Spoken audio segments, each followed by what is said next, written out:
म्हणून सांगतो तुम्हीच जावे, मला न आग्रह करावे, माझे वचन मानावे, यात तुमचे कल्याण. मग मारुती चंद्रभान करू लागला भाषण, आम्हा घेतल्या वाचून आपणा न जाऊ की.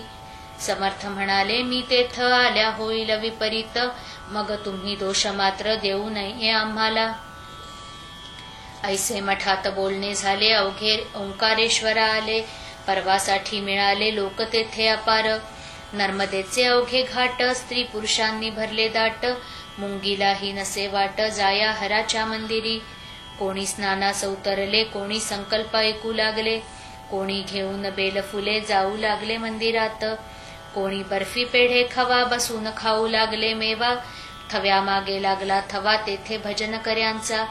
पर्व संपेपर्यंत अभिषेकाची मंदिरात, गर्दी झाली अत्यंत, शब्द कोणाचा न कोणाकळे. रम्यशा त्या ओंकारी समर्थांची बैसली स्वारी, पद्मासन घालून काठावरी त्या महानदी नर्मदेच्या. चौघे दर्शन घेऊन आले, समर्था विनवू लागले, आता पाहिजे सोडिले जाणे सडकेने आपणा. काकी भीड झाली फार, गाड्या मोडतीवरचे वर, बैलगाडीचे बुजार आहेत आपुल्या त्यातुनी. खेडी घाट स्टेशनाला जाण्या येण्याचा करार केला, गाडीवाल्याने तो भला न सांगता गुण बैलांचे. ते बसता आले कळून, आपण होता म्हणून, पोचलो येथे येऊन बैलद्वाड गाडीचे. परत बसून गाडीत जाणेन निर्भय वाटत, म्हणून या नावेत बसून जाऊ स्टेशनाला. गर्दी झाली रस्त्यांनी, नदीतून जाऊ शांतपणी, ऐसेच केले कित्येकांनी, त्या पहा नावा चालल्यात. तुम्हास वाटेल तेच करा, आम्हान काही विचारा, मी वचनात गुंतलो खरा, तुम्ही बसाल तेथे येऊ. ऐसे समर्थ बोलले, त्यांच्या सवे नावेत बैसले, नदीतून जाऊ लागले खेडी घाट स्टेशनाला. तो नदीत मध्यंतरी नाव आदळली खडकावरी, फळी फुटून गेली सारी तिच्या बुडाची एक हो.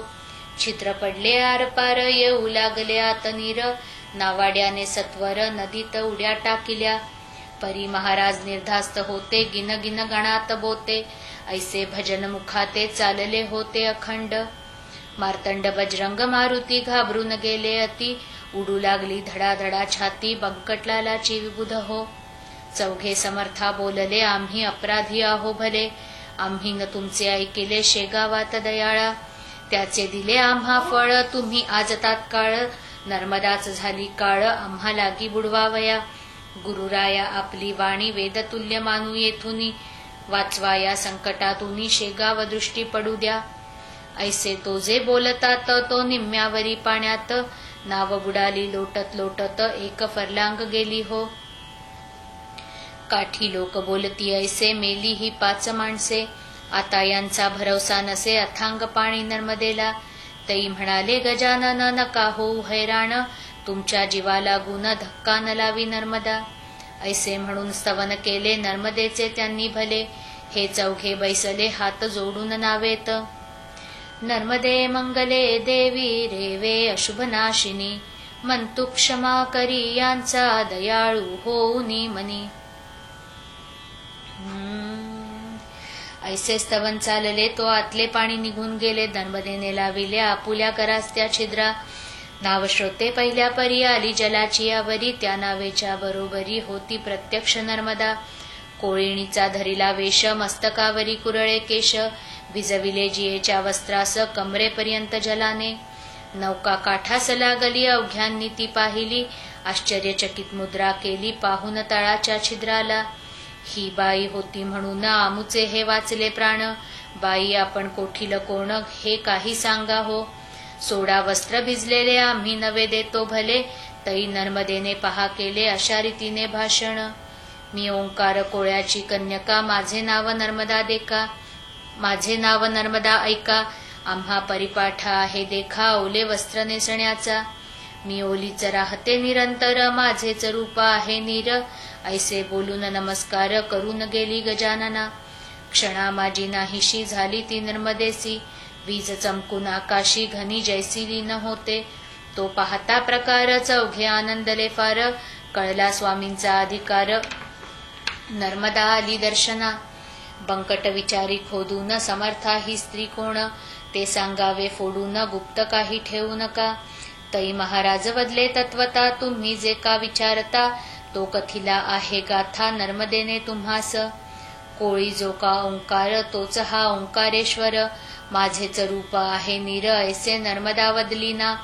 अरे ती प्रत्यक्ष नर्मदा संशय तेथे न घ्यावा कदा संकटा माझी देते सदा ती आपुल्या भक्ता ते. म्हणून तिचा जय जयकार करा मोठ्याने एकवार. जय जय नर्मदे निरंतर ऐसेच रक्षण अंबे करी. ऐसे ऐकता वचन बंकटला लादी चौघे जण समर्थांचे दिव्य चरण वंदू लागले क्षणक्षणा. परत आले शेगावात ज्यांना त्यांना हीच मात होऊनिया हर्षभरित सांगू लागले विबुध हो.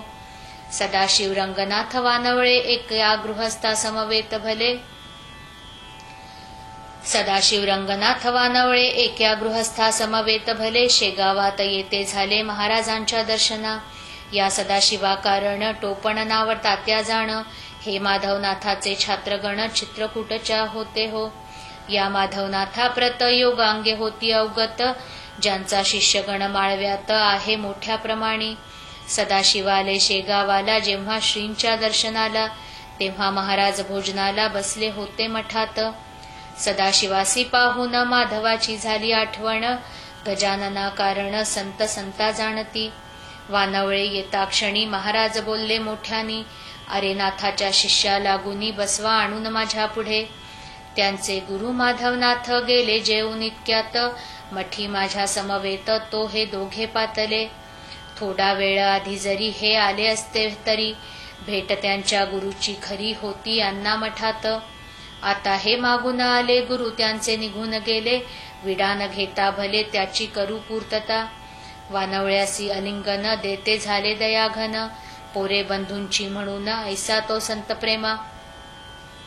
रीतीप्रमाणे सत्कार केला वानवळ्याचा शेगावला जाताना त्या निरोप दिला समर्थांनी येणे रीती.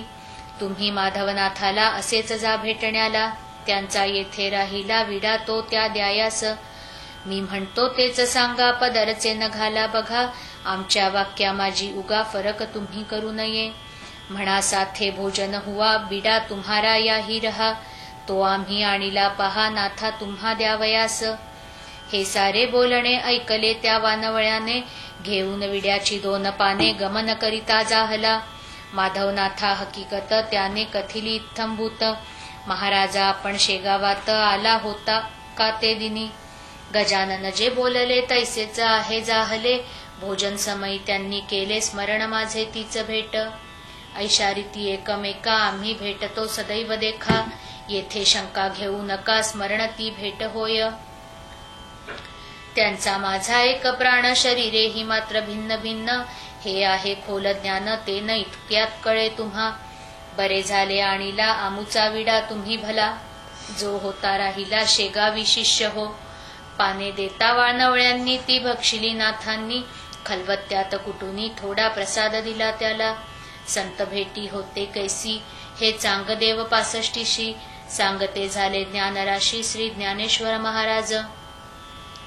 ती 65 मनी आणा म्हणजे या कळतील खुणा स्वानुभवाच्या ठाई जाणा वावन तर्का कारणे. योगी वाटेल तेथोनी भेटे एकमेगा लागुनी भेट ठाईच बैसोनी होते त्यांचे कौतुक हे.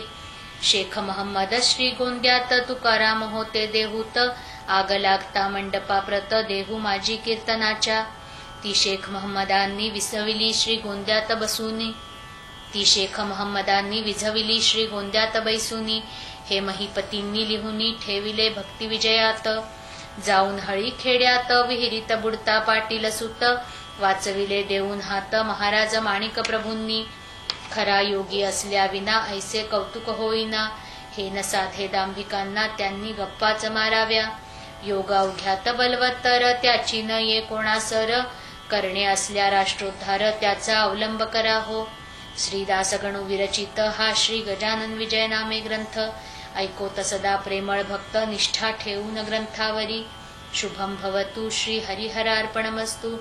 इति श्री गजानन विजय ग्रंथस्य 14th अध्यायः समाप्तः.